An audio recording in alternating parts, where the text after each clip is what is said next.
फिर भी जहां तक साइंस पहुंच पाया है, हम वहां तो मेल होना चाहिए, क्योंकि इस वो विज्ञान और जैन दर्शन का दोनों का एक ही उद्देश्य है, सत्य को हाँ, जानना। तो कुछ जो छोटा एरिया है जिसमें दोनों का मतलब कॉमन नॉलेज है, उसमें तो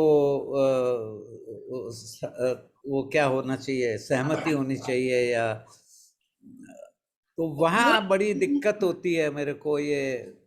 मूल बात ये है कि पहली बात तो ये है कि ये 2500 वर्ष पहले की टर्मिनोलॉजी है। आज वो टर्म्स चेंज हो गए हैं, तो आपको पता चलाना थोड़ा मुश्किल हो रहा है। दूसरा, हमने अभी तक तो कोई एक्सपेरिमेंटल स्टडी की नहीं ना, उस दृष्टि से हमने अपनी चीज को प्रूव करने का कुछ कोशिश नहीं किया है। तो वो मेल भी बिठाए तो कहाँ बिठाना है, कैसे बिठाना है, या तो काम की शुरुआत अब होगी ना। तो क्या समरी जी, हम ऐसा कर सकते हैं कि आपकी मदद से हम कुछ जैन शास्त्र और साइंस भंडारी सर के साथ मिलके कुछ दोनों को अलाइन करने का एक ट्राई करें, ऐसा हो सकता है? इसके लिए कुछ वर्कआउट कर सकते हैं? नहीं तो ये डिस्कस करने का तो यही तो पर्पज है भंडारी साहब के साथ में, कि हम हाँ, किस तरह से मतलब वर्कआउट करें, ये नहीं, वो तो अलाइनमेंट कैसे। हाँ, आपकी बात सही है, पर अभी तो क्या है कि ये एक डिस्कोर्स, मतलब एक प्रवचन सीरीज चल रही है, तो जिसमें तो शास्त्र के हिसाब से लोगों को जो जानना है वही आप बताओगे, वो तो सही है। पर अपना जो मतलब एकेडमी का जो मतलब पर्पस है, उसमें हम आपसे गाइडेंस लेके आगे कुछ भंडारी सर के साथ दोनों को मिला के एक अलाइन करके उसके ऊपर काम करना चाहे तो क्या इस तरह से हो सकता है? तो अच्छी है ना, वही मेरा कोई प्रवचन करने का उद्देश्य थोड़ा ही नहीं है। नहीं, आपका प्रवचन करने का उद्देश्य नहीं, हमें सीखना है, हमें जानना है, ऐसा मैं नहीं है। तो मैं तो हमारे साइंस लिए की हमने आपको रिक्वेस्ट साइंस किया है, हमने आपको रिक्वेस्ट किया है, इसलिए आप नहीं सिखा वो रहे हो। नहीं नहीं, इसको डिस्कस करने का यही तो मकसद है कि कहाँ हम पॉइंट्स ऑफ अलाइनमेंट को देख सकते हैं, या किस रूप में हम स्टडी करें जिससे कि साइंस और जैनिज्म एक दूसरे के क्लोज में आए। नहीं, सही है। आखिर है ना, ये भी कोई सामान्य व्यक्ति की कही हुई बातें तो है नहीं, नहीं अतीन्द्रिय नहीं, ज्ञानी ऐसे ऐसी कोई बात नहीं या है। केवल ज्ञानी के शब्द हैं। तो हम्म। हमें नहीं, देखना जैसे है कि मैं बताऊं डिफरेंस आपको, कहाँ जैसे आ रहा आपने है। हम्म। जीव के बारे में बताया, हम्म। और जो अजीव के बारे में बताया, जैसे पानी में जीव है वो, ओस और जो भी तरह तरह के आपने एग्जाम्पल दिए, तो हम्म। उनका अब वैज्ञानिक वर्गीकरण किया जा सकता है, उनकी क्या प्रॉपर्टीज हैं। हाँ। अगर हम वो करेंगे तो लोग उसको मानेंगे। और हम्म। अगर हम ये यही कहेंगे कि ये ऐसा लिखा हुआ है, तो मेरे ख्याल से थोड़ा समझने में दिक्कत होती है। तो इसको मैंने शेषा जी से भी कहा था कि किसी एक या दो लोगों को अपन लगा देते हैं, जो हम्म। ये इसका जो आपने प्रवचन दिया, आपने जो बताया, उसको हम हमारी दृष्टि से लिखें और फिर आप उसको देखें। नहीं वो बिल्कुल सही है। तो आप मूल मकसद मेरा तो वही है कि आप विज्ञान को किस तरह से कनेक्ट करेंगे या कहाँ अलाइनमेंट हम कर सकते हैं, यही हमको करना है वर्क। जस्ट कोई नहीं तो डिस्कशन करने का ज्यादा मीनिंग नहीं था सही आपको। बात है, सही है। मकसद तो वही है। हाँ। वो सही से एकदम सही बात है। तो मतलब आपका और भंडारी जी का दोनों का कहना तो सेम है, बस हाँ। तो हम किस तरह से आगे चलाए वो अपने एक बार डिस्कस कर लेंगे, एक अलग से मीटिंग करके। हाँ, तो अभी मैं आपको विनती करती हूँ, अपना ये 8वां सेशन है, और पिछली बार आपने उद्वलोक, अधोलोक और तीर्थालोक में जो जीवों की संख्या है और जीवों के प्रमाण है उसके बारे में बात की थी। आगे आप मंगल आशीष देके मंगलाचरण करके आगे का डिस्कोर्स प्रारंभ करें। आपका मैं अनुरोध, ओके। सबके वर्ष से अनुरोध करती हूँ। वंदा विभा ओके। हाँ हाँ, एक मिनट है ना, मैं शुरू कर रही हूँ।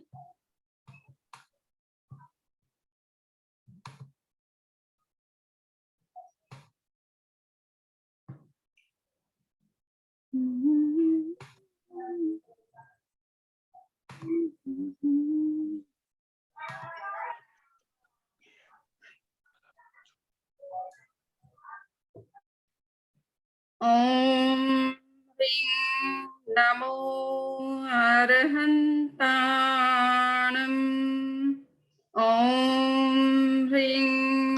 नमो सिद्धाणम् ॐ ह्रीं नमो आयर्याणम् ॐ ह्रीं नमो उवच्छायाणम् ॐ ह्रीं नमो लोये सव्वसाहूणम् ऐसो पंचनमुक्कारो सव्वपावपणासनो मंगलानंच सव्वेसिं पडमं हवै मंगलम्।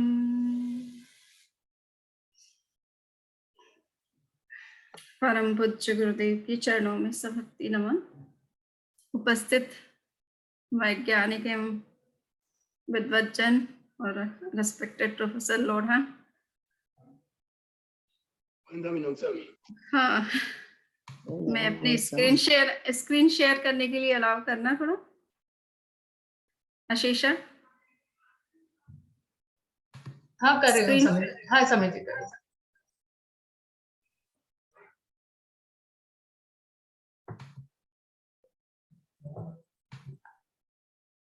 आपको अलाउ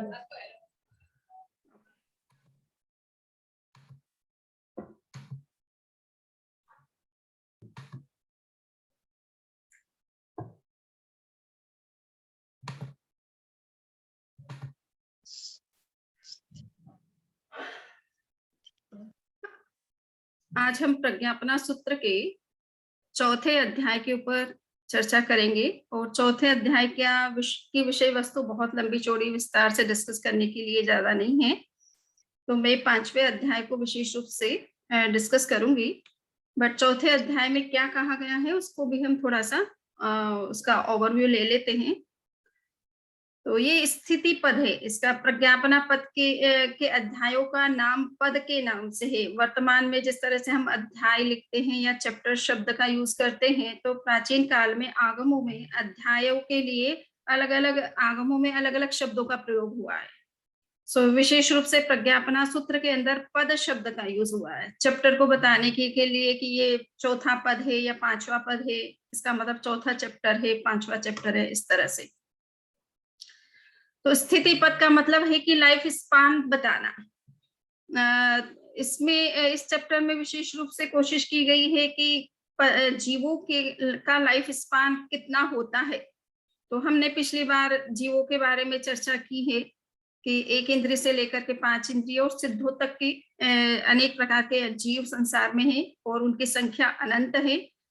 तो उन जीवों का लाइफ स्पान भी कितना है, मैक्सिमम ड्यूरेशन कितना है, मिनिमम ड्यूरेशन कितना है, ये इसको इस चैप्टर के अंदर विशेष रूप से डिस्कस किया गया है। तो आप ये देख रहे हैं कि इसमें मैंने इसलिए कि चार्ट डाल दिया है, इतना फिगर लिखना संभव नहीं होता है कभी कभी। सो या जिस तरह से लिखना चाहिए उस तरह से कंप्यूटर में वो सिस्टम नहीं है मेरे पास में उस रूप में। सो जस्ट ये है कि यहाँ पर ये बताया गया है कि संसार के जितने भी प्राणी हैं, सिद्धों को हम छोड़ दें एक बार के लिए, तो जितने भी प्राणी हैं वो 4 तरह के हैं। नरक के प्राणी हैं, देवता हैं, मनुष्य हैं और जितने भी पशु पक्षी और नेचुरल रिसोर्सेस के रूप में पृथ्वी, पानी, अग्नि, वायु, वनस्पति और जितने भी एनिमल्स हैं, मॉस्किटोज वगैरह, जो भी इंसेक्ट्स वगैरह हैं, माइक्रोब्स हैं, तो ये सभी तरह के जीव तिर्यंच की कैटेगरी में आते हैं। तो 4 गति के जीव जिन्हें कहा जाता है नरक गति, तिर्यंच गति, मनुष्य गति और देव गति। तो यहाँ पर बताया है कि नरक गति के अंतर्गत 7 प्रकार की नरक मानी जाती है और 7 प्रकार की नरक में 7 प्रकार के नरक के प्राणी होते हैं। तो उनका लाइफ स्पान कहाँ किसका कितना है, तो आपको जस्ट ये है कि मिनिमम नरक में जाने पर जीव को लगभग 10,000 वर्ष मिनिमम रहना पड़ता है और मैक्सिमम 33 सागरोपम तक का टाइम पीरियड उनका हो सकता है। तो ये डिपेंड करता है, ये एक तरह से सॉरी चेंज हो गया, ये समुच्चय का मतलब है कि सभी नरक के प्राणियों को ध्यान में रख करके मैक्सिमम और मिनिमम लाइफ स्पान बताया है किंतु पर्टिकुलर नरक के जीवों के संदर्भ में ये जो ड्यूरेशन है वो डिफरेंट भी हो सकता है। सो जैसे प्रथम नरक के जीवों का मिनिमम लाइफ स्पान जो है 10,000 वर्ष का है, किंतु मैक्सिमम जो लाइफ स्पान है वो 1 सागरोपम का ही होता है। सो ये 33 सागरोपम जो है 7वीं नरक के जो प्राणी होते हैं उनका मैक्सिमम ड्यूरेशन जो है वो 33 सागरोपम का है। सो टोटलिटी में जब हम सभी जीवों को काउंट करके बोलते हैं तब यहाँ मैक्सिमम 33 सागरोपम बताया गया है, किंतु ये 33 सागरोपम केवल 7th जो नरक के प्राणी हैं उन्हीं पर अप्लाई करता है, उन्हीं का ये मैक्सिमम टाइम ड्यूरेशन होता है। बाकी अदर दूसरी नरक के प्राणियों का है कि वो मिनिमम उनका 10,000 एक सागरोपम है और मैक्सिमम 3 सागरोपम का टाइम होता है। तीसरी नरक का 3 सागरोपम मिनिमम है और मैक्सिमम 7 सागरोपम का टाइम है। चौथी नरक के प्राणियों का 7 सागरोपम और मैक्सिमम 10 सागरोपम का टाइम है। इसी तरह से 5वीं का 10 और इसका मैक्सिमम 17 है। मिनिमम छठी नरक के प्राणियों का 17 सागरोपम है और इधर में 22 सागरोपम है, और 7वीं नरक का 22 सागरोपम है और मैक्सिमम लाइफ स्पान जो उनका होता है वो 33 सागरोपम का होता है। तो ये लाइफ स्पान नरक के प्राणियों का बताया है। इसी तरह से नरक में ही प्रथम नरक से ऊपर कुछ देवताओं के स्थान भी बने हुए जिनको भवनपति देव कहा जाता है, जो नीचे की तरफ है, इसलिए उनको ये 10 तरह के भवनपति देव हैं। इनकी भी संख्या बताइए। एक तो सभी जीवों को, सभी देवताओं को जो भवनपति 10 प्रकार के देव माने गए हैं उनमें सबसे अगर मिनिमम उनका सबका मिलाए तो मिनिमम उनका लाइफ स्पान 10,000 ईयर्स का है, और अधिक कहा जाए तो 1 सागरोपम से कुछ अधिक time period maximum life span है। परंतु अलग अलग जो देवता हैं उनके लिए अलग अलग टाइम स्पान भी है, तो यहाँ पे लाइफ स्पान है। सो दक्षिण कुमार के जो देव है उनका 10,000 है और मैक्सिमम जो है 1 सागरोपम का है। तो इस तरह से मैं वो बताने की जरूरत मुझे ज्यादा नहीं लग रही जिसको डिस्कस करने की, बट यहाँ जस्ट अपने को देखना है कि लाइफ स्पान में कहाँ कहाँ इन जीवों के डिफरेंस देखने को मिलते हैं। परमाधार्मिक देव कहलाते हैं, ये भी एक प्रकार के देव हैं जो असुर देव हैं और विशेष रूप से नरक के प्राणियों को कष्ट देते हैं, ये इस तरह के देव हैं। तो इनका लाइफ स्पान जो है मिनिमम और मैक्सिमम जो है वो विवक्षा बिना, यानी यहाँ पर उसकी जरूरत नहीं है स्पेशल कुछ बताने की। व्यंतर देवों का 10,000 वर्ष है, और जितने भी हम भूत पिशाच कहते हैं जिनको यक्ष राक्षस इस तरह के जो 8 प्रकार के देवता होते हैं व्यंतर देवों में, उनका मिनिमम लाइफ स्पान 10,000 ईयर्स का है और मैक्सिमम जो है 1 पल्योपम का कहा जाता है। और देवियां जो होती है व्यंतर देवों की जो देवियां होती हैं उनका 10,000 वर्ष और आधा पल्योपम का समय माना गया है। तो देवताओं के कंपैरिजन में देवियों का लाइफ स्पान थोड़ा कम होता है। इसी तरह से जिरंभक देव हैं, ज्योतिष देव हैं, तो ये सूर्य देव, चंद्र, ग्रह, नक्षत्र, तारों, इनका भी टाइम बता रखा है कि इन देवों का टाइम। तो ये जो चंद्रमा, ग्रह वगैरह, ये जो ग्रहों प्लैनेट्स के रूप में नहीं, बट उनके अंतर्गत जो देव शक्तियां हैं उनका लाइफ स्पान इस तरह से मैक्सिमम और मिनिमम बता रखा है। अब यहाँ पे वैमानिक देव जो उच्च देव लोग कहलाते हैं, जिनको हम 26 प्रकार के उच्च देव लोग कहते हैं, जो वैमानिक देव हैं, इनका लाइफ स्पान जो है समुच्चय में बताया गया है कि मिनिमम 1 पल्योपम का होता है और मैक्सिमम 33 सागरोपम का होता है। सो ये लाइफ स्पान वैमानिक देवों का बताया है। अब यहाँ पर है 5 स्थावर जीव जो हम कहते हैं, पृथ्वी, पानी, अग्नि, वायु और वनस्पति। इनमें जो सूक्ष्म जीव होते हैं उन जीवों का मिनिमम और मैक्सिमम दोनों टाइम जो है अंतर मुहूर्त ही होता है, परंतु मिनिमम और मैक्सिमम में भी टाइम डिफरेंस रहता है।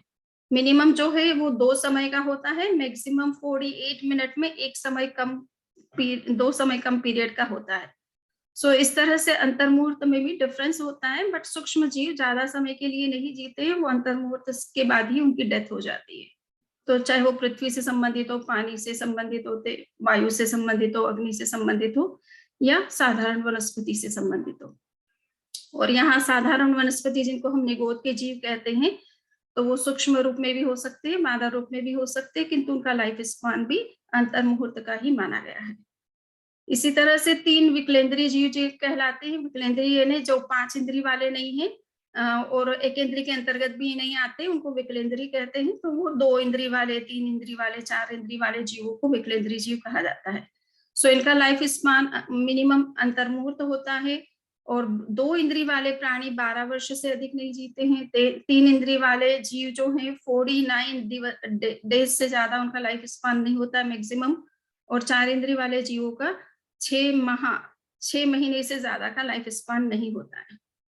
तिर्यंच पंचेंद्रिय जो प्राणी कहलाते हैं उसमें समूर्चिम जलचर हैं, जल में रहने वाले जो जीव हैं, और पानी इस भूमि पर चलने वाले जो जीव हैं, जितने भी उर परिसर्प, भुज परिसर्प और एनिमल्स जितने भी ये चौपाए, 2 पाए, 2 पैरों से चलने वाले या 4 पैरों से चलने वाले, तो ये जितने भी हैं इन सब का भी लाइफ स्पान बताया गया है कि ये मिनिमम अंतर मुहूर्त इनका टाइमिंग होता है और मैक्सिमम अलग अलग जीवों का अलग अलग बताया गया है। सो यहाँ मैक्सिमम 3 पल्योपम का टाइम बताया सबको ध्यान में रख करके। किंतु पर्टिकुलर अगर हम प्रजाति के बारे में हम बात करें तो समूर्चिम जो जलचर जीव होते हैं वो 1 करोड़ पूर्व वर्ष तक उनका जीवन हो सकता है। इतना लंबा जीवन जलचर जीवों का हो सकता है। सो ये सभी इसी तरह से बताया। तो गर्भस्थ तिर्यंच पंचेंद्रिय में स्थलचर की 3 पल्योपम माने बेचरनी खेचरनी पल्योपम असंख्यात्मक भाग आबन्ने स्थितिनो विपलिक तिर्यंच अपेक्षा है। सो यहाँ पर कह रहे हैं कि कुछ जीव जो है अभी हमारे यहाँ पर हम जिस एरिया में हैं, भारत जम्बूद्वीप के हम भारत क्षेत्र में हैं, किंतु कुछ जैसे क्षेत्र हैं अकर्म भूमियां कहलाती, हम कर्म भूमि के अंतर्गत है। अकर्म भूमि के जीवों का आयुष्य थोड़ा लंबा होता है। सो वहां के हिसाब से कुछ बातें कही गई है। इतना बड़ा लंबा लाइफ स्पान उन जीवों की कंपैरिजन में बताया गया है। यहाँ मनुष्यों के संदर्भ में बात आ रही है कि 15 कर्म भूमि के होती है, 30 अकर्म भूमियां होती है और 56 अंतर्द्वीप होते हैं। ये 101 जो है क्षेत्र माने गए हैं धरती के ऊपर जहां मनुष्य पाए जाते हैं। सो ये मनुष्यों का लाइफ स्पान के बारे में बात आ रही है कि कर्म भूमि के जो मनुष्य होते हैं, जो गर्भ से जन्म लेते हैं, माता पिता के संयोग से जन्म लेते हैं, ऐसे मनुष्य जो है इनका मिनिमम जो लाइफ स्पान है वो अंतर्मुहूर्त का है और मैक्सिमम 1 करोड़ पूर्व का होता है। तो भगवान ऋषभ की माता का, मरुदेवा माता का जो उम्र थी वो 1 करोड़ पूर्व की थी, तो बहुत बड़ा उनका लाइफ स्पान था। इसी तरह से यौगलिक जो मनुष्य होते हैं उनका करोड़ पूर्व झाझेरी और 3 पल्योपम, उनका मिनिमम जो है 1 करोड़ से कुछ अधिक होता है। झाझेरी का मतलब कुछ अधिक है और मैक्सिमम उनका 3 पल्योपम का टाइमिंग लाइफ स्पान होता है। तो यौगलिक मनुष्य स्पेशली अकर्म भूमि में पाए जाते हैं, उनके बारे में ये बात कही जा रही है। जो कर्म भूमि वाले मनुष्य हैं वो तो 1 करोड़ पूर्व से ज्यादा उनका लाइफ स्पान नहीं होता है, किंतु अकर्म भूमि के मनुष्यों का लाइफ स्पान उससे भी बहुत बड़ा हो सकता है और वो 3 पल्योपम तक हो सकता है। अब 15 जो कर्म भूमियां हैं उसमें 15 कर्म भूमियों के अंदर भरत और ऐरावत क्षेत्र आते हैं और महाविदेह क्षेत्र आता है। सो ये 5 भरत है, 5 ऐरावत है और 5 महाविदेह है 2.5 द्वीप के अंदर। तो इनमें पाए जाने वाले जो भी मनुष्य हैं उनका मिनिमम लाइफ स्पान अंतर्मुहूर्त का है और मैक्सिमम लाइफ स्पान भरत और ऐरावत में 3 पल्योपम का होता है और महाविदेह में 1 करोड़ पूर्व का होता है। तो महाविदेह में आज भी अगर वहां के मनुष्य होते हैं तो उनका 1 करोड़ पूर्व का life span maximum life span होता है। और ये 3 पल्योपम का जब भरत और ऐरावत क्षेत्र में बताया गया है वो विशेष रूप से पहले आरा, जो हम अभी 5th आरा में चल रहे हैं, जिसमें लाइफ स्पान 120 मैक्सिमम माना जाता है। यद्यपि मैं 2-3 दिन पहले वो शिवानंदा स्वामी जी के बारे में एक वीडियो जो देख रही थी, तो अभी वो एट प्रेजेंट में जीवित हैं और वो 126 ईयर्स ओल्ड है। तो ये शास्त्रीय दृष्टि से एक लाइफ जो एक डेडलाइन फिक्स की गई है लाइफ स्पान की, वो ये है कि वो 120 के मैक्सिमम वहां तक तो जा ही सकता है वर्तमान में लाइफ, और उनका 126 ईयर्स के हैं वो। और अभी भी हैं, सो मतलब अभी कितना चलेंगे वो देखना है। बट ये कहने का इतना सही मतलब है कि ये 3 प्रलोभन का जो टाइम बताया गया है वो पहले आर्य के मनुष्यों का था, वर्तमान में 120 मैक्सिमम माना जाता है। और ये 30 अकर्म भूमियां मानी गई हैं। जैसे ये 15 कर्म भूमियां हैं, इसी तरह से 30 उनके बीच बीच में अकर्म भूमियां मानी गई है पूरे 2.5 द्वीप के अंदर। तो उसमें जैसे हेमवत और हिरण्यवत, ये 2 कर्म भूमियों के अंदर जो मनुष्य पाए जाते हैं उनका मिनिमम लाइफ स्पान जो है एक पल्योपम से देशों यानी कुछ कम होता है, और मैक्सिमम जो है 1 पल्योपम पूरा होता है। इसी तरह से हरिवास और रम्यकवास नाम के जो माने गए हैं 2 कर्म भूमियां, उन कर्म भूमियों में जो मनुष्य होते हैं उनका 2 पल्योपम से कुछ कम मिनिमम लाइफ स्पान होता है, और मैक्सिमम 2 पल्योपम का होता है। देवकुरु और उत्तर कुरु जो महाविदेह में स्थित कर्म भूमियां हैं, उन कर्म भूमियों में जो मनुष्य जन्म लेते हैं उनका मिनिमम लाइफ स्पान 3 पल्योपम से कुछ कम है, और पूरा अगर मैक्सिमम लाइफ स्पान अगर होता है तो उनका 3 पल्योपम पूर्ण रूप में होता है। अब ये 56 अंतर्द्वीप माने गए हैं, ये नहीं, हम अभी वर्तमान में जम्बूद्वीप में स्थित हैं, किंतु जम्बूद्वीप के बाहर लवण समुद्र माना गया है, और लवण समुद्र के अंदर 56 आइलैंड्स माने गए हैं जहां की मनुष्यों की उपस्थिति मानी जाती है शास्त्रीय दृष्टि से। और वो मनुष्य जैसे एक्स्ट्रा टेरेस्ट्रियल या एलियन टाइप के ह्यूमन बीइंग्स दिखते हैं, जिनका किसी का फेस घोड़े की तरह है, किसी का फेस बकरी की तरह है, किसी का फेस लॉयन की तरह है, इस तरह के डिफरेंट डिफरेंट फेसेस हैं उनकी। और किसी का एक ही जंघा है, किसी के दोनों पैर हैं, इस तरह से डिफरेंट अलग अलग नाम भी दिए गए हैं शास्त्र में उन अंतर्द्वीप में पाए जाने वाले मनुष्यों के। सो मिनिमम उनका लाइफ स्पान जो है पल्योपम का असंख्यातवां भाग होता है, और मैक्सिमम लाइफ स्पान भी पल्योपम का असंख्यातवां भाग है। सो वो उनका फिक्स है, मिनिमम और मैक्सिमम दोनों सेम ही है। सभी अपर्याप्त, जघन्य और उत्कृष्ट अंतर्मुहूर्तनी स्थिति छे। अब ये है कि ये तो आपको बताया है कि ये मनुष्य जो कि पूर्ण रूप में विकसित होकर के अपना लाइफ जीते हैं, किंतु इनके ये अपर्याप्त अवस्था में अगर होते हैं, यानी जिस समय फिजिकल रूप में अपने पूरा डेवलपमेंट नहीं होता है, माँ के गर्भ में जब आते हैं तो जीव अपना विकास करता है, तो जब प्रारंभिक जो अवस्था होती है, जिस समय उसका पूर्ण विकास हुआ नहीं होता है, उस स्थिति में वो अपर्याप्त स्टेट में होता है। तो अपर्याप्त स्टेट में भी किसी मनुष्य की मृत्यु हो सकती है, तो उसके लिए बताया गया है कि अपर्याप्त अगर वो है तो उसकी जघन्य, उत्कृष्ट, मिनिमम और मैक्सिमम लाइफ स्पान अंतर मुहूर्त से ज्यादा नहीं होता है। उस टाइम पीरियड के बीच में ही उसका डेथ हो जाती है। या मनुष्य के शरीर से जो निकलने वाली गंदगियां हैं, उन गंदगियों में इन जीवों की उत्पत्ति यानी समूचे मनुष्यों की जो उत्पत्ति होती है वो अंतर मुहूर्त से ज्यादा नहीं जीते हैं। अंतर मुहूर्त का मतलब है कि वो अपना केवल शरीर बना पाते हैं, इंद्रियों का भी उनमें डेवलपमेंट हो जाता है, और जस्ट श्वास लेने का सिस्टम उनका डेवलप हो जाता है, किंतु श्वास छोड़ने का डेवलपमेंट करने से पहले ही उनकी डेथ हो जाती है। तो वो 3.5 पर्याप्तियां पूर्ण कर पाते हैं, चौथी पर्याप्ति पूरी कर नहीं पाते हैं। भरत और ऐरावत क्षेत्र के अवसर्पिणी काल में 6 आरानी स्थिति। तो ये भी देखना है कि आर्य के हिसाब से भी लाइफ स्पान जो है वो डिफरेंट आपको देखने को मिलेगा। तो पहले आर्य के मनुष्यों का जो लाइफ स्पान था वो 3 पल्योपम का था, और आराना अंतमा स्थिति यानी धीरे धीरे वो आरा जो है डिक्लाइन करता है।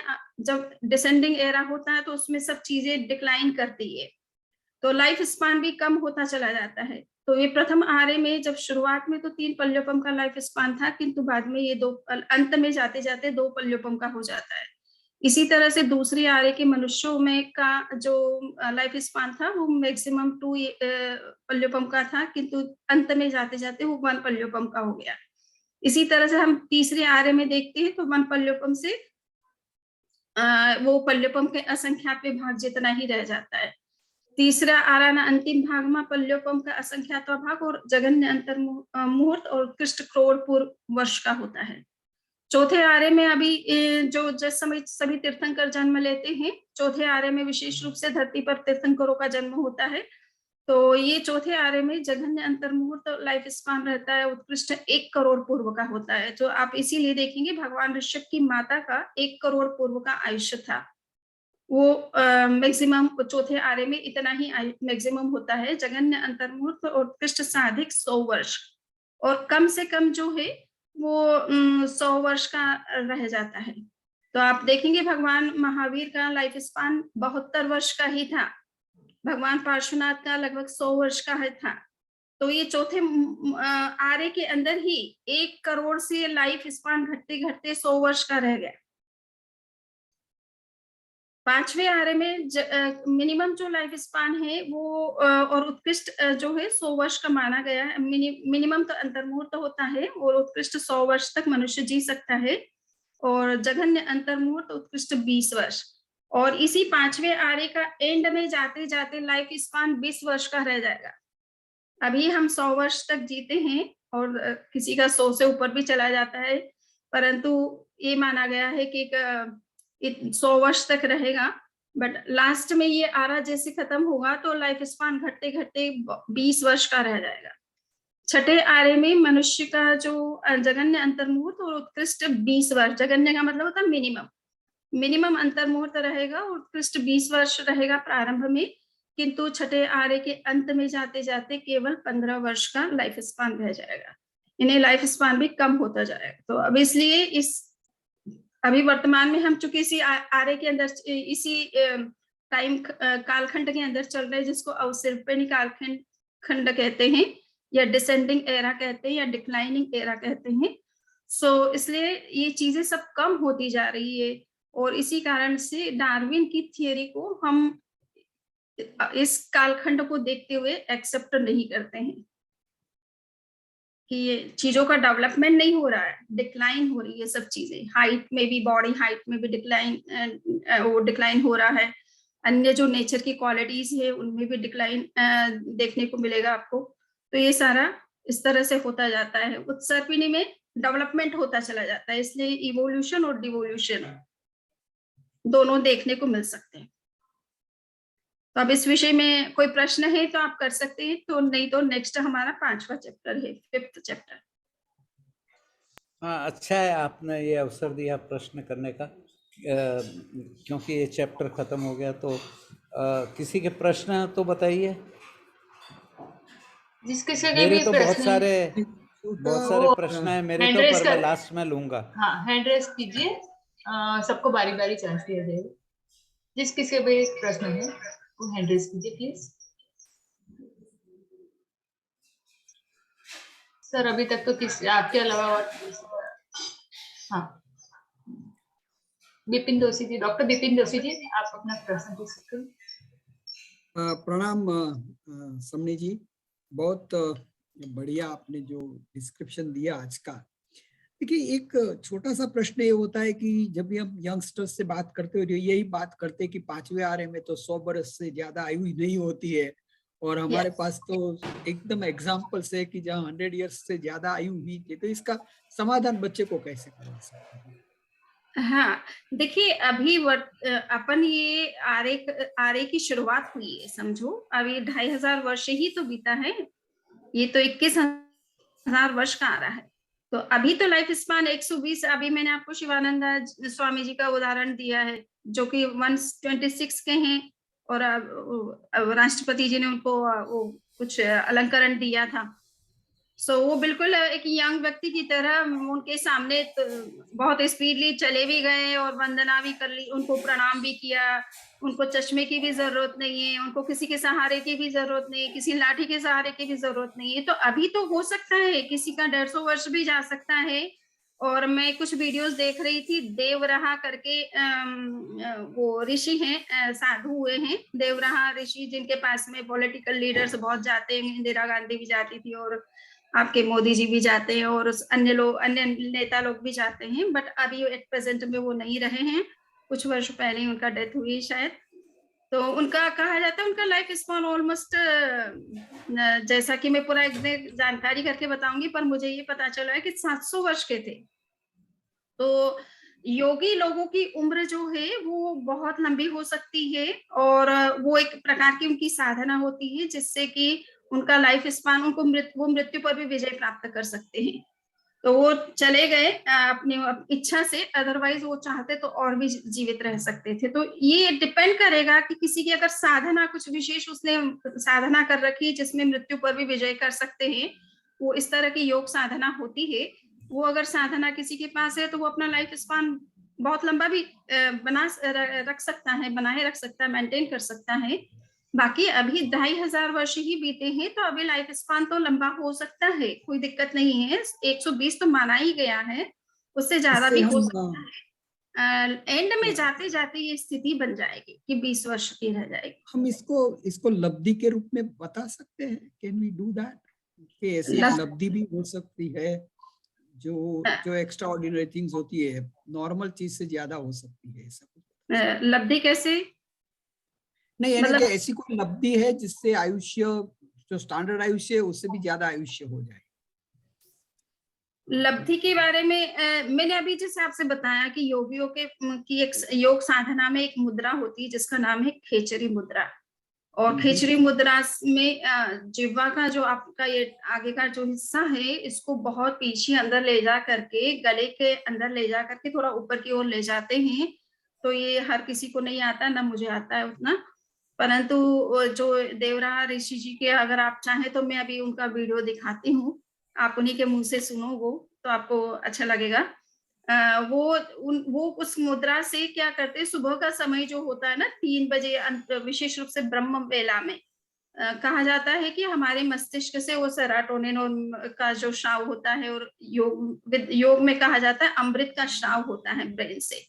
वो अमृत का पान करते हैं तो उनको फिर खाने पीने की भी कोई जरूरत नहीं होती है, और वो बहुत लंबा जी सकते हैं और मृत्यु पर भी विजय प्राप्त कर सकते हैं। तो उन्होंने अपनी इच्छा से मृत्यु का वरण किया, नहीं तो वो इतने बड़े साधक थे कि वो चाहते जितना जी सकते थे लंबा। तो वो योग विद्या कह सकते हैं आप, उसको लब्धि रिद्धि कहने की अपेक्षा योग विद्या भी कह सकते हैं, और लब्धि कहें तो कह सकते हैं, कोई दिक्कत नहीं। वो तो हर कोई नहीं कर पाएगा, कॉमन व्यक्ति तो जो है वो 100 इयर्स भी ले ले तो बहुत बड़ी बात है। बाकी जो ये स्पेशल योगी होते हैं वो अपना लाइफ स्पान बहुत लंबा कर सकते हैं।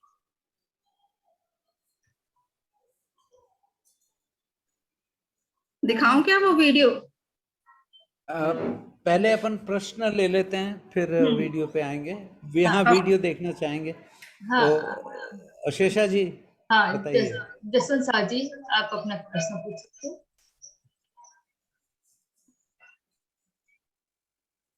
जसवंत साह जी। हाँ बोलिए। कमेंट करना चाहता था। हाँ बताइए। मैं कमेंट करना चाहता हूँ। आवाज पूरी साफ नहीं मेरी आ आवाज रही। आ रही? आपकी आवाज क्लियर नहीं है। मैं लोढ़ा कमेंट सर। करना। हाँ, लोढ़ा सर बोल रहे हैं। हाँ, लोढ़ा सर बताइए।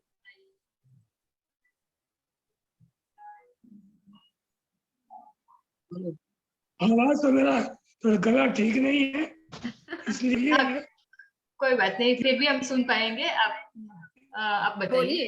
हाँ हम प्रयत्न करेंगे।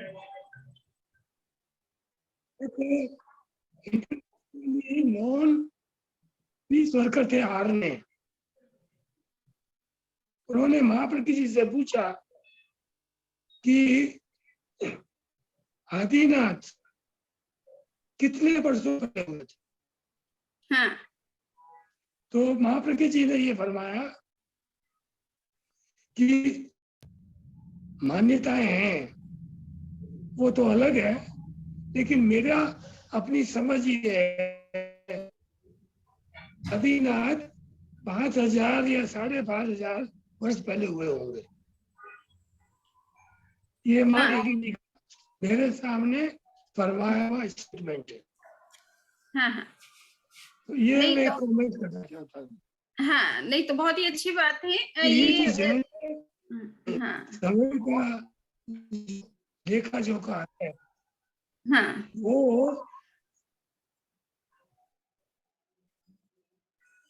क्या फरमाया आपने? नहीं, आप जो कह रहे वो तो ये है क्या कि फरमाया? भगवान ऋषभ जो हैं वो 5 या 5,500 वर्ष पहले का उनका टाइम पीरियड आप बता रहे हैं।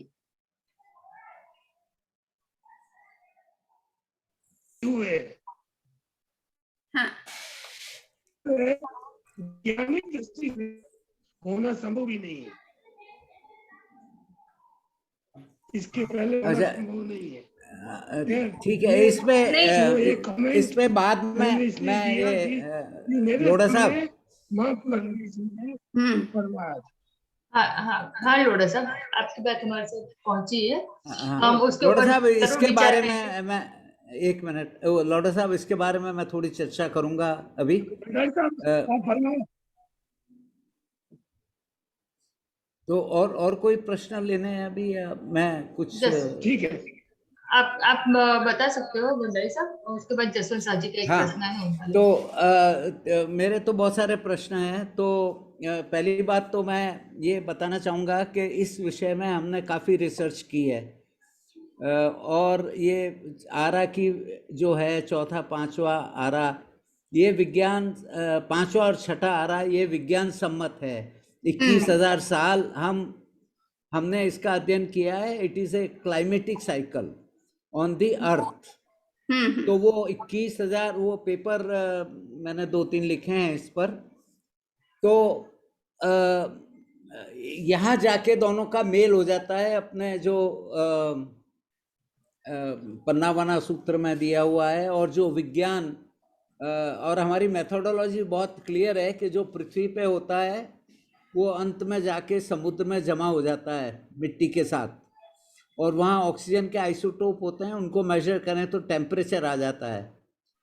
तो -3 डिग्री टेम्परेचर होता है और +3 डिग्री ऐसा कुछ फ्लक्चुएशन आता है। तो ये वो 21,000 साल तक चलता है।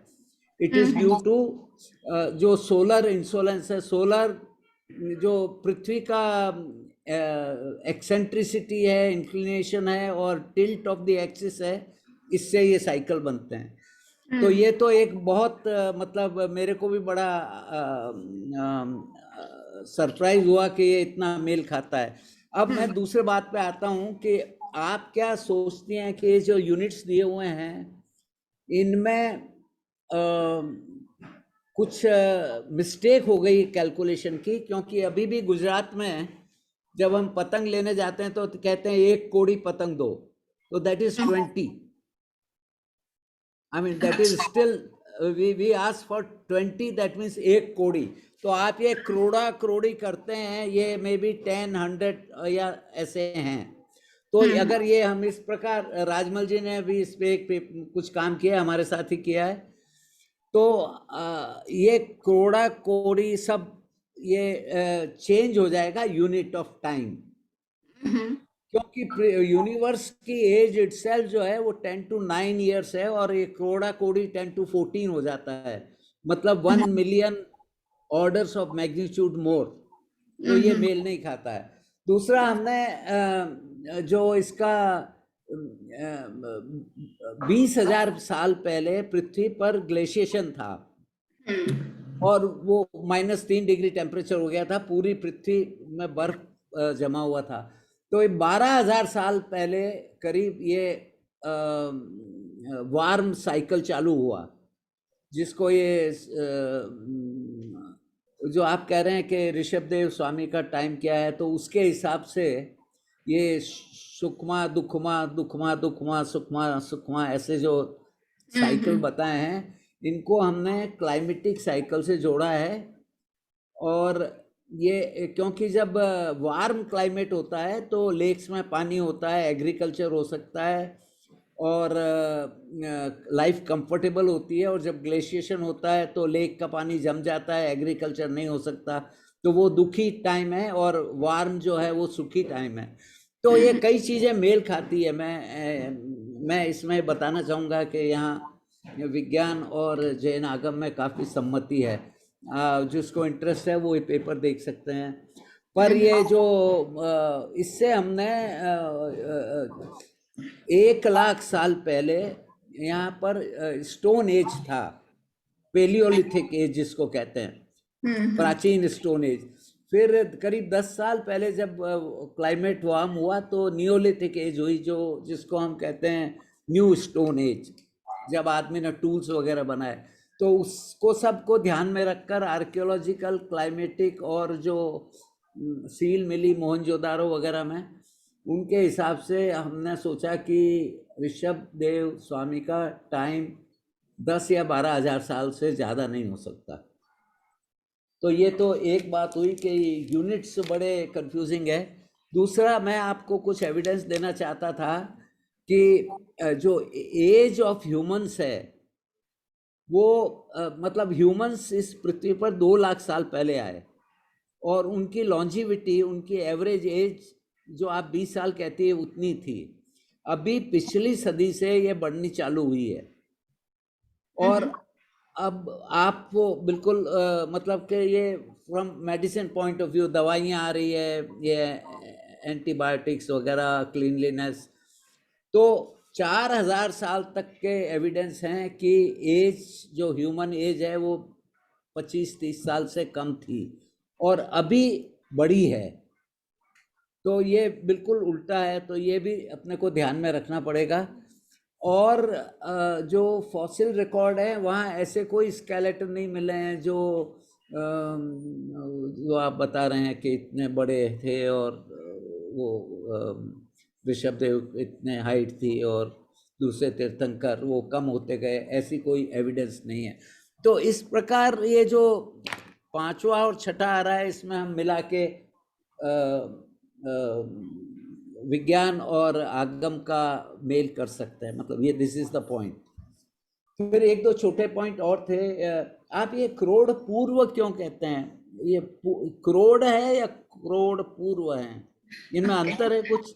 ओके, तो एक दिन क्या है कि टाइम स्केल को अपन डिस्कस करेंगे, तो ये सारे टाइम की जो कंसेप्ट है वो आपको थोड़ा सा क्लियर हो जाएंगे। पूर्व कहते हैं, हम आप विश्वास तो करेंगे नहीं क्योंकि वो सब कुछ आपके हिसाब से अनसाइंटिफिक लगेगा, पर जो कैलकुलेशन बताया जाता है वो ये है कि 84,000 ईयर्स का एक पूर्वांग होता है। पूर्वांग जो है टाइम यूनिट है, और उसका टाइम जो है पीरियड होता है 84,000 वर्ष। सो एक पूर्व इज इक्वल टू 84,000 ईयर्स, और 84 एक पूर्व इज इक्वल टू 84,000 पूर्वांगास। क्लियर है?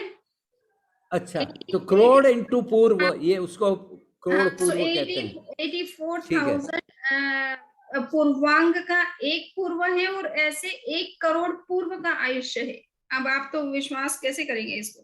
बिल्कुल ये थोड़ा ये जरूर है, आप जो कह रहे हैं मुझे वो भी थोड़ा महसूस होता है कि ये करोड़ पूर्व वाला जो करोड़ का जो संख्या है उसका कैलकुलेशन क्या होना चाहिए सही, जिससे कि ये बहुत टाइम बड़ा हो गया। 1 करोड़ पूर्व किसको कहते हैं आप ये सोचिए, कल्पना नहीं हो रही है कि 1 करोड़ पूर्व तक मरुदेवा माता का लाइफ स्पान रहा और उनको कोई तरह की बीमारी नहीं रही, इतना बड़ा लंबा स्पान होने पर भी। नहीं, मेरे ख्याल से तो ये जो यूनिट्स हैं इनमें बहुत प्रॉब्लम्स है। ये किसी ने करोड़ जो मे बी 10 और 100 उसको अपने करोड़ समझ के 10⁻⁷ ले लिया है और फिर सारी कैलकुलेशंस उससे नॉर्मलाइज की है। तो it has to be revised, ऐसा मेरा मानना है। मतलब हाँ, वो अपन नेक्स्ट में क्या है, वो टाइम स्केल जो है अभी तक का जो चल रहा है शास्त्रीय दृष्टि से, उसको बताऊंगी, तो वो आप देखिए कि उसमें फिर कहाँ क्या नया इंटरप्रिटेशन आ सकता है, जिससे कि ये अनइमेजिनेबल वैसे टाइम है जो कि सोच ही नहीं सकते कि इतना लाइफ बड़ा नहीं, लाइफ। लेकिन जो बिग बैंग हम बताते हैं, बिग बैंग यूनिवर्स, वो इटसेल्फ इज 15 बिलियन ईयर्स, उससे पुराना कुछ हो ही नहीं सकता। और वो सब एविडेंस पे बेस्ड है, इसलिए मैं कह रहा हूँ कि दिस रिक्वायर्स रिवीजन। हाँ, तो ये टाइम मेजरमेंट को सोचना है कि जो अब तक जो मेजरमेंट को जिस तरह से फॉलो किया जा रहा है उससे तो बहुत बड़ा लाइफ स्पान है। भगवान ऋषभ का 84 लाख पूर्व का था, ठीक है, उनकी माता थी 1 करोड़ पूर्व की, और भगवान ऋषभ का लाइफ स्पान 84 लाख पूर्व का था। ऐसे कोई फॉसिल ऐसे, रिकॉर्ड नहीं मिले हैं कि पुराने जमाने में जो सबसे सरप्राइजिंग फॉसिल मिला है वो फुटप्रिंट मिला है तिब्बत में। वो 14 इंच का है। अच्छा। तो वो कई लोग सोचते हैं जैसे अपना 8 या 9 इंच का फुटप्रिंट होता है, तो वो लाइमस्टोन में वो फुटप्रिंट वो सबसे लंबा वही है। लोग सोचते हैं वो यति का होगा या किसी का होगा, पर जो आप बात कर रही हैं, क्योंकि बॉडी तो प्रोपोर्शनेट होगी ना, तो पैर और हाइट सब Yes. प्रोपोर्शन में होंगे, तो इतने बड़े फुटप्रिंट कहीं मिले नहीं है। मतलब काफी काम हुआ है आर्कियोलॉजी में और जियोलॉजी में, तो ये एक एरिया है, इस पे आगे काम मतलब प्रोडक्टिव हो सकता है। बस हाँ, इतने तो ही प्रश्न अच्छा थे, है। बाकी यस, थैंक यू। भगवान महावीर की हाइट जैसे अभी एट प्रेजेंट में हमारी जो हाइट है उससे डबल हाइट मानी जाती है, उनकी डबल हाइट थी।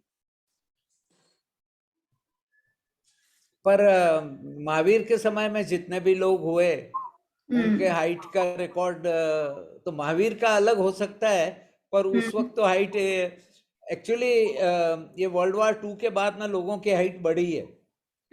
आप नहीं, आप चाइनीज वगैरह ये देखिए जो, और जो जापानीज लोग पहले बहुत छोटे होते थे, और पूरे वर्ल्ड में हाइट अभी बढ़ी है बिकॉज न्यूट्रिशन ज्यादा मिल रहा है, खाने पीने का मिल रहा है, इतनी एबंडेंस है, तो ये अरे सब तो हम तो नहीं, शास्त्रीय दृष्टि से तो ये है कि न्यूट्रिशन बहुत कम हो गया है। पहले आर्य के मनुष्य एक चने जितना खाते थे, अनाज एक चना समझ लीजिए खाते थे, और 3 दिन तक उन्हें भूख नहीं लगती थी, इतना ज्यादा न्यूट्रिशन था नेचर के अंदर में। और दूसरे आरे के वो आंवले जितना खाते थे और 2 दिन तक उनको भूख नहीं लगती थी, और तीसरे आरे के उससे थोड़ा बड़ा फल खाते थे और उनको भूख नहीं लगती थी। तो न्यूट्रिशन मैं निवेदन करना चाहूंगा कि आर्कियोलॉजिस्ट ने बहुत काम किया है पिछले 10,000 साल में। क्या हाइट थी, क्या वेट था, कैसे लोग थे, सब पता है।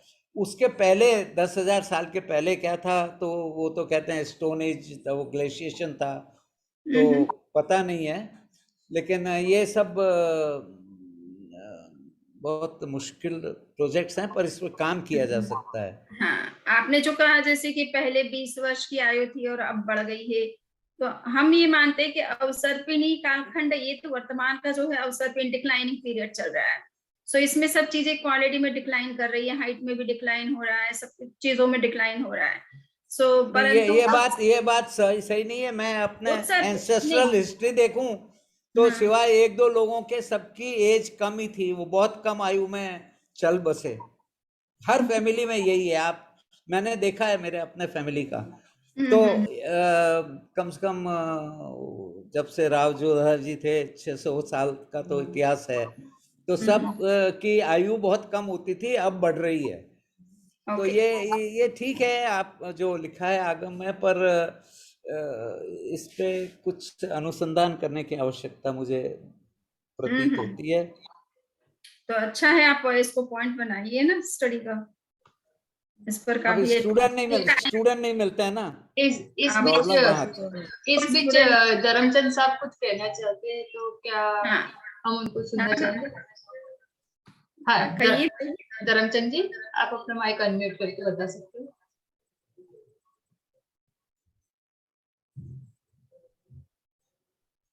बड़ी इंटरेस्टिंग चर्चा चल रही है। मैं तो अभी जुड़ा, बीच में कोई फोन भी आ गए थे। तो जैसा अभी भंडारी साहब कह रहे हैं, विज्ञान की दृष्टि से और आर्कियोलॉजी की दृष्टि से इसमें सच्चाई है। और भगवान महावीर की जो ऊंचाई मानते हैं, लंबाई मानते हैं, वो 7 हाथ की है। यस। पार्श्वनाथ की 9 हाथ की है इसके अनुसार। अब 7 हाथ कितना होता है, ये हमारे हाथ से नापेंगे, कौन से हाथ से नापेंगे? हमारी कितने हाथ है? अभी अपन 3.5 हाथ के माने जाते हैं। 3.5 हाथ, पर अपनी तो ज्यादा लगती है मुझे तो 7 अपने हाथ से नापे तो 3.5 हाथ की मिलेगी आपको।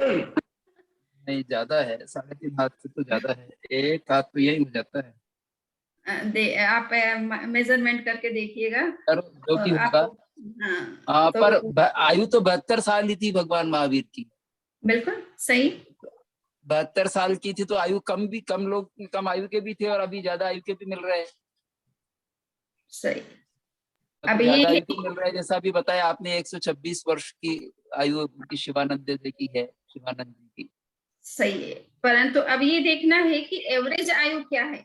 जो बात कही जाती है वो एवरेज आयु के हिसाब से कही एवरेज जाती आयु है, क्या है? पर्टिकुलर हाँ के लिए हाँ, तो पर्टिकुलर एवरेज आयु बढ़ी है इन वर्षों में, ये भंडारी साहब जो कह रहे हैं वो सही है, एवरेज आयु तो बढ़ी है। अभी 50 सालों में एवरेज आयु बढ़ी है। पहले बच्चे कितने छोटे छोटे बच्चे मारे जाते थे, अब कम होते हैं, चिल्ड्रन डेथ कम होती है पहले की अपेक्षा। अभी विज्ञान का विकास है, औषधियां मिल गई हैं। अपने को स्टडी करना चाहिए, जो कुछ भी शास्त्रीय जो बातें कही गई है उसमें, और वर्तमान की जो स्टडी है उसको ध्यान में रख करके हाँ, दोनों को सामने रख करके बात की जाए। कुछ वर्क करें। तो जो हम देख रहे हैं, हमारे आंखों के सामने देख रहे हैं, वो भी तो सच है। बिल्कुल सच है, उसको क्यों डिनाई कर हाँ सकते हैं। जो आंखों से हाँ, दिख रहा है और सबको ही दिखाई दे रहा है, एक व्यक्ति को दिखे तब तो ठीक है, मान ले कि वो गलत हो सकता है।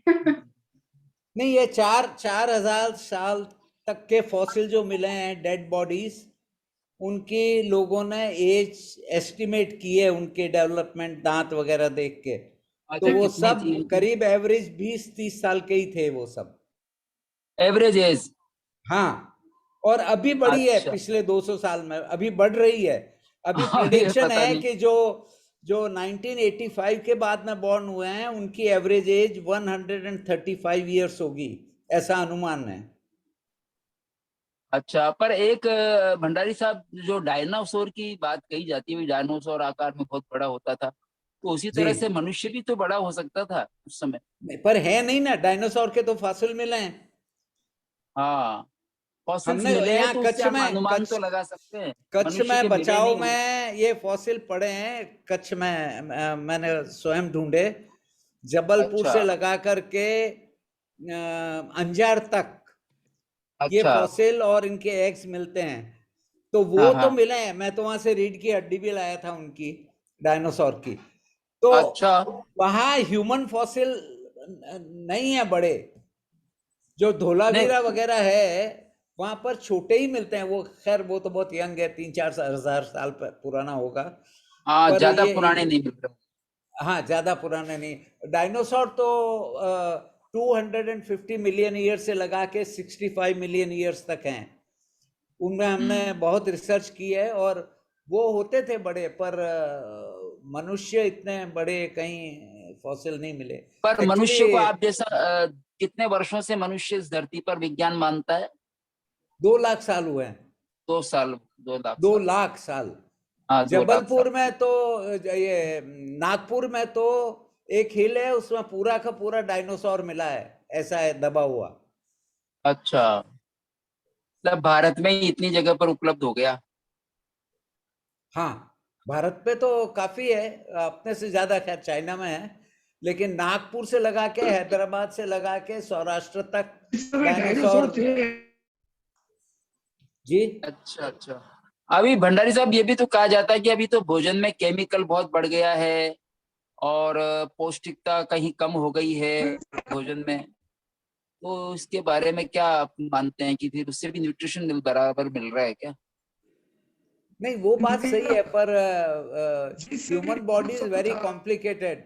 ये मतलब न्यूट्रिशन और अपनी पाचन शक्ति और क्या मिल रहा है, ये सब बहुत कॉम्प्लिकेटेड है। इसका नेट इफेक्ट पड़ता है। तो अभी तो लॉन्जेविटी बढ़ रही है, आप नहीं, वो स्वयं देख बात लीजिए। नरेंद्र जी आपकी बात सही है, क्योंकि 1950 की जो लाइफ एक्सपेक्टेंसी थी वो 35 इयर्स की थी। इंडिया की एग्जैक्टली। बात कर रहा हूँ, और हाँ आज 70 इयर्स की है। तो ये जी, तो क्लैरिटी है, और ये तो आई मीन डॉक्यूमेंटेड है, एवरीथिंग इज डॉक्यूमेंटेड। हाँ हाँ, मैं बिल्कुल, मैं इसमें तो कभी कोई ये दो राय नहीं है अभी तो। हाँ, पर मैं डॉक्टर ये साहब, सोच मैं रहा तो हूँ कि आर्कियोलॉजिस्ट की बात कर रहा हूँ, जिन्होंने ये जो जो बरीड फॉसिल्स देखे हैं ना लोगों के, जब वार वगैरह, और वो जो जैसे धोलावीरा में कब्रिस्तान और ये सब, तो वहां सब यंग ही लोग थे, बिना वार के भी यंग एज में डेथ हुई थी, और उसकी एस्टिमेट ही बहुत कम है, 20, 25, 30 साल। तो अच्छा। वो तो फिजिकल एविडेंस है ना अपने, it goes back to about 5-6 thousand years. नहीं, पर अफगानिस्तान में फॉसिल्स दूसरी जगह अलग एज के भी मिल जाए, क्योंकि हो सकता है वो फॉसिल्स को युद्ध में मारे गए हैं उन लोगों की हो। नहीं वो अलग है, वो तो सब पहचानते हैं कि कौन कैसे मरा, वो भी पता चलता है। अच्छा, और क्योंकि उसके अंग कटे हुए होते हैं या क्या जो भी है, मतलब काफी डिटेल्ड स्टडी हुई है इसमें, ये ऐसी डाउट करने लायक नहीं है अच्छा। एविडेंस।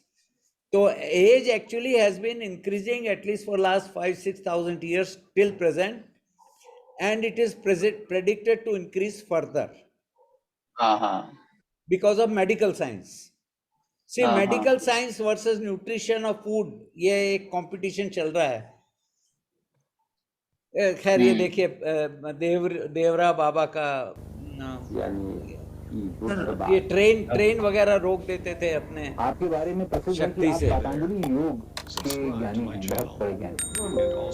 अष्टांग योग आवाज सुनाई दे रही? हाँ जी। हाँ समझी। तो बता दिया सब, पतंजलि योग तो है ही है, अष्टांग योग सिर्फ। हाँ लहर नहीं, बाहर रोज बाबा जी योगी की का आवाज वक्ता सुनाई दे बचती। रही? हाँ योगी समझी। लोग जिह्वा को पलट के यहाँ कपाल कुहर में लगी, और कपाल कुहर में लगी है, उससे अमृतत्व की प्राप्ति है और साधन मिला है। 7 to 8 उससे जोगी years के बता। अपनी इच्छा से शरीर न छोड़े तो अमर है। हाँ, इस भाग दौड़ भरी दुनिया में हम लोग इतने थक जाते हैं कि हमें समय का होश ही नहीं रहता और एक दिन मृत्यु सिर पर आ जाती है। परंतु मित्रों, इस वीडियो में श्री देवरा बाबा द्वारा वो योग मुद्रा बताई गई है जिसके अभ्यास से आप अपनी मृत्यु पर भी विजय पा सकते हैं, मतलब अपनी मृत्यु को अरे इच्छा के अनुसार रोक सकते हैं। लेकिन इतना आसान नहीं, आपको इसका निरंतर अभ्यास जरूर करना होगा। समय निकाल के थोड़ा थोड़ा प्रतिदिन करिए, लेकिन करना जरूर है। आप देखेंगे कि आप ऐसी कितने सारी चीजों में डर से बहुत आगे निकल गए हैं। अब आपको कोई डरा नहीं सकता, मृत्यु भी नहीं। ध्यान से सुनिएगा मित्रों। यानी जैसे तुहार जिह्वा है ना, तो तू आदमी है, और जोगिन के जिह्वा में तोहरे जिह्वा में भेद है। सुना है, ये खेचरी जौन है, जिह्वा पलाट के कपाल कुहर में ले जाया जाए तो वैसे अमृत पान हुई, वैसे आदमी के यानी वृत्ति नहीं है। एक पहर रोज जोगी की अवस्था बढ़ती है। और सुन, यानी ये गुप्त बात है, चाह तो सिद्ध खिचड़ी के दर्शन हम करा सकता है। सुन तो लेकिन जौन है फोटो न लेकर, हाँ सिद्ध खिचड़ी का दर्शन करा सकता है, ये गुप्त चीजें। तो संत जी सेवक बुलाओ।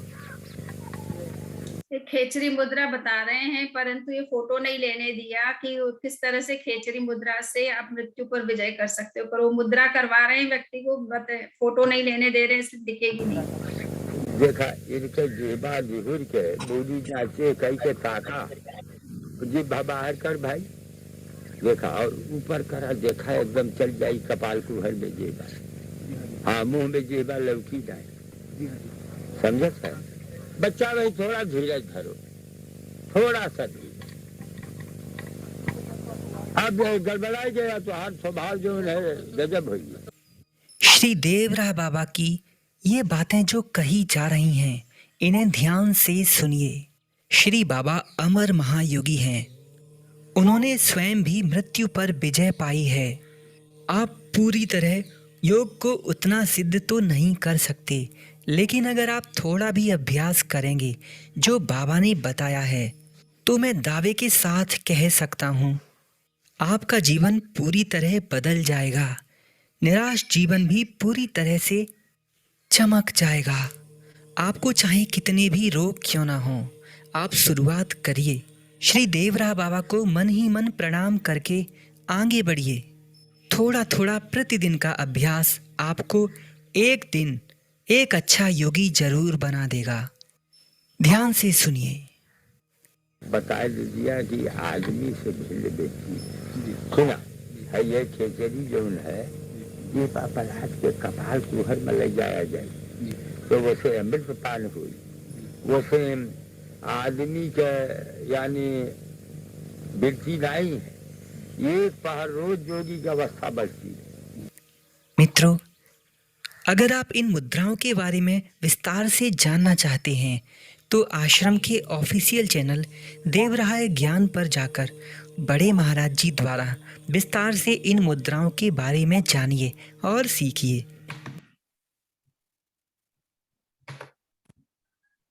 तो ये देवराहा बाबा है, खेचरी मुद्रा का उन्होंने प्रयोग बताया है। योगी लोग उस मुद्रा से अमृत पान करते हैं, इन्हें मस्तिष्क में जब जिह्वा को ऊपर की तरफ ले जाते हैं गले के अंदर से, और उससे उनकी उम्र भी बढ़ जाती है और उनको खाने पीने की कोई जरूरत नहीं होती है। उनके बारे में कहा जाता है कि वो दूध दही या ऐसा कुछ चीज लेते हैं, तो उनके जो शिष्य हैं वो कहते हैं कि ऐसा कुछ भी नहीं करते थे, उनको खाने की जरूरत ही नहीं होती थी। तो वो मैं मिला था उनसे, वो बाबा जी जो अंबाजी में रहते हैं, वो 72 साल तक उन्होंने कुछ नहीं खाया। हाँ, तो योगी लोग 6-6 महीने जमीन के अंदर रह जाते हैं बिना खाए पिए। और जैन परंपरा में भद्रबाहु स्वामी का उल्लेख मिलता है, जो कि फर्स्ट 14 पूर्व धर्म माने जाते हैं 6 भगवान महावीर के बाद के। सो वो कहा जाता है कि वो महाप्राण साधना जब करते थे तो आपको लगेगा नहीं कि श्वास भी चल रहा है क्या, हार्ट बीट भी हो रही है क्या, बट वो डेड बॉडी की तरह दिखेंगे, बट वो योग साधना में इतने गहरे अंदर में चले जाते हैं कि श्वास भी लेने की जरूरत नहीं पड़ती। जी, उसको महाप्राण साधना कहते हैं। अभी वर्तमान में उसकी विधि तो आचार्य महाप्रज्ञ जी को तो पता होगी, बट हम लोगों को नहीं मालूम है। सो कहने का मतलब है कि उसमें हार्ट बीट की भी जरूरत नहीं होती है। कहते हैं कि श्वास भी जो है ये जहां तक नाक का आपका ये हिस्सा है यहाँ तक ही श्वास की क्रिया चलती है, इसके ऊपर अगर चेतना वर्क करने लग जाए तो श्वास की जरूरत नहीं रहती है। जसवंत साची आप तो यही संपन्न करें 5th चैप्टर थोड़ा सा फिर। हाँ जसवंत साजी का प्रश्न है, बोल लीजिए। हाँ बोली। मैंने करीब 40 इयर्स से मुझको देखा, उनकी आयु मोर देन 150 इयर्स की थी जब मैं रणछोड़ जी महाराज करके जामनगर में थे। उनकी आयु मोर देन 150 इयर्स थी।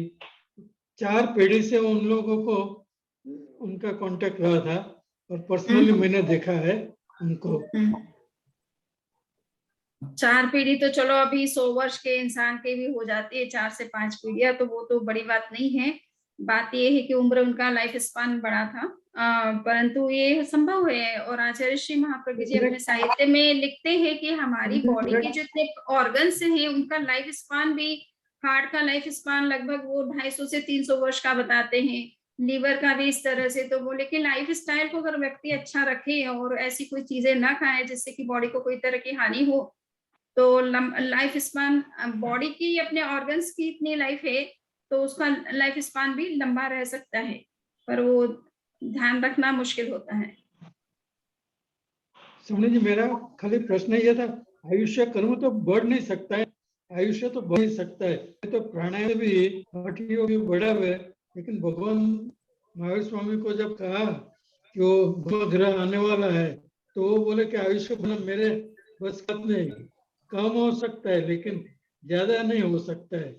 ये थोड़ा कॉन्ट्राडिक्टरी लगता है।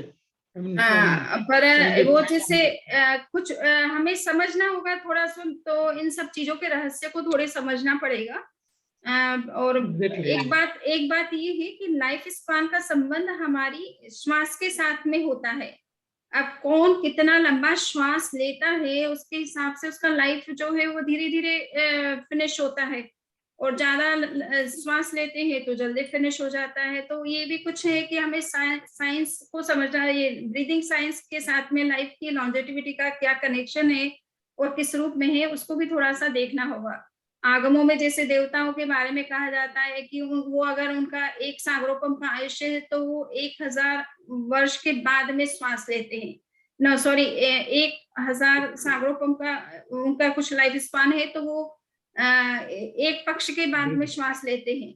सो 15 दिन बाद उनका एक श्वास आता है, एक सागरोपम का अगर आयुष्य है। इसी तरह से 33 सागरोपम का आयुष्य है, तो आप ये सोचिए कि कितने पक्ष के बाद, लगभग 6.5 महीने के बाद उनका एक श्वास आता है। तो लाइफ स्पान का संबंध जो है वो श्वास के साथ में है। तो हमें श्वास को और लाइफ स्पान दोनों की कनेक्टिविटी को देखना है। टाइम तो उतना ही है, परंतु वो संबंध अगर हमें अंदर में पता चल जाए सही ढंग से, तो वो बाहर का मेजरमेंट हो सकता है कम ज्यादा अपने को दिखे, बट वो अपने हिसाब से चल रहा है। समझे जी। और एक प्रश्न है अजीत जैन जी का। प्रश्न तो नहीं कह सकते, पर उनका कुछ सुझाव था, मतलब उनको कुछ कमेंट थी। पहले और अभी भी after death we burn our bodies, so to find our bones will be again difficult of thousands of years before। और भंडारी साहब ने तो कुछ अपनी ओर से जवाब दिया है, पर आप भी कुछ जवाब देना चाहोगे इसके लिए? चैट में है ये क्वेश्चन चैट में है। Mostly bodies are cremated, but in many areas of the world and also in India many dead bodies are buried। Okay, तो अब ये तो भंडारी साहब ने लिखा है ना इसका? नहीं, ये भंडारी साहब ने नहीं लिखा है। अच्छा, पहले और अभी भी after Ajit we burn our bodies, so to find our bones will be again difficult of thousands of years before। Yes, ये भी है कि हमारा जो है तीर्थंकरों की बॉडी को भी जो है बर्न किया जाता है, क्रिमिट किया जाता है, तो उस तरह से आपको फॉसिल्स मिलना ये तो बहुत ही डिफिकल्ट है। पर तीर्थंकरों को छोड़ दीजिए सपोज, बाकी सामान्य व्यक्ति की डेथ भी एक नॉर्मल तरीके से भी हो सकती है, और कहीं कहीं उसके फॉसिल्स भी मिल सकते हैं, क्योंकि सबकी बॉडी बरीड हो जरूरी नहीं हो। कहीं किसी की डेथ अचानक कहीं पे हो गई और किसी को पता नहीं चला और उसकी बॉडी उसी तरह से रह गई, तो हो सकता है। परंतु अब आप देखिए कितना लंबा पीरियड जो हम मान रहे हैं, उस हिसाब से उतने रिमोट एंशिएंट टाइम के जो फॉसिल्स हैं उनको खोजना ये कैसे पॉसिबल होगा। पहले तो हम टाइम का ही कैलकुलेशन थोड़ा सा सही समझने की कोशिश करें कि वो कितना टाइम पहले की बात हो रही है। वर्षा जी का भी कुछ प्रश्न है। वर्षा जी आप? हाँ। जय जिनेंद्र सबको। भंडारी जी उन्होंने कुछ कोड़ी के बारे में पूछा, if I am not mistaken. कोड़ी और क्रोड़ा क्रोड़ी का कुछ था ना उनका, if I am not mistaken. हाँ, सही बात। तो कोड़ी तो वो एक्सचेंज था ना, मनी एक्सचेंज था, वो अलग बात है, और क्रोड़ा क्रोड़ी अलग है ना। यस। हाँ, पर यहाँ गुजरात में नंबर भी कोड़ी में गिना जाता है, इन द मल्टीपल्स ऑफ 20। अच्छा, 1 कोड़ी is 20 here, very popular even now। तो वो एक्सचेंज ऑफ मनी था ना, वो कुछ ऐसा नहीं, वो अलग है, वो कौड़ी अलग है और करोड़ी अलग है। वो कोड़ी। Yes, I agree with Narendra ji. हम भी बचपन में जब भी जाते थे वो काइट लेने के लिए, तो 1 करोड़ी का मतलब 20 होता है। हाँ, अभी भी ऐसा होता है अहमदाबाद में, तो अभी भी कहते हैं कि 2 कौड़ी पतंग दे दे। ओके। तो यहाँ पे इनका कहने का मतलब 1 करोड़ी का मतलब होता है 20 नंबर। हाँ, और Yes। करोड़ा का आप गिन लीजिए 200 या समथिंग होगा, तो करोड़ा करोड़ी विल बी इक्वल टू 40,000 और समथिंग। ये we can calculate if somebody is interested in working on this problem from this group, he is most welcome to contact me. बिल्कुल। तो यहाँ पे स्टॉप करें। हाँ सब। आपका मंगल आशीस्से। चत्तारि मंगलम अरहंता मंगलम सिद्धा मंगलम साहु मंगलम केवली पन्नतो धम्मो मंगलम। चत्तारि लघुत्तमा अरहंता लघुत्तमा सिद्धा लघुत्तमा साहु लघुत्तमा केवली पन्नतो धम्मो लघुत्तमो। चत्तारि शरणं पवज्जामि अरहन्ते शरणं पवज्जामि सिद्धे शरणं पवज्जामि साहु शरणं पवज्जामि केवली पन्नतं धम्मं शरणं पवज्जामि। समणी जी आपका बहुत बहुत धन्यवाद। सभी पार्टिसिपेंट का भी बहुत बहुत धन्यवाद। हाँ, आपका आभार प्रकट करता हूँ मैं सबकी ओर से। आप सबका अंकिता जी आप मिलिए ना, आप आई नहीं बाद में। अंकिता जी ये एक्चुअल में यहाँ से है, अंकिता न्यू जर्सी से है। नहीं, अच्छा। ये अंकिता जी जो है ना, सॉरी ओके वो हाँ। फेस मुझे लगा वो न्यू जर्सी वाले। नहीं, ये तो यही अहमदाबाद में हमारे पास में ही रहती है। अंकिता हाँ। को पहचानती हूँ, इंटेलिजेंट है, उसको मीन्स आना चाहिए, जेएसी में आना चाहिए। हाँ वर्षा जी हमने चाहा था एक्चुअली कि उनको अवसर मिला है, वो भी चाहते थे, पर पता नहीं कुछ कोई तो कहीं तक नहीं, मैं वर्षा मैम से तो मैं बहुत बार मिली हुई हूँ। हाँ नहीं, अपने वर्षा जी अभी आके गए, अपनी जो कॉन्क्लेव थी अच्छा, उसमें। अभी आते हैं। ओके। हाँ हाँ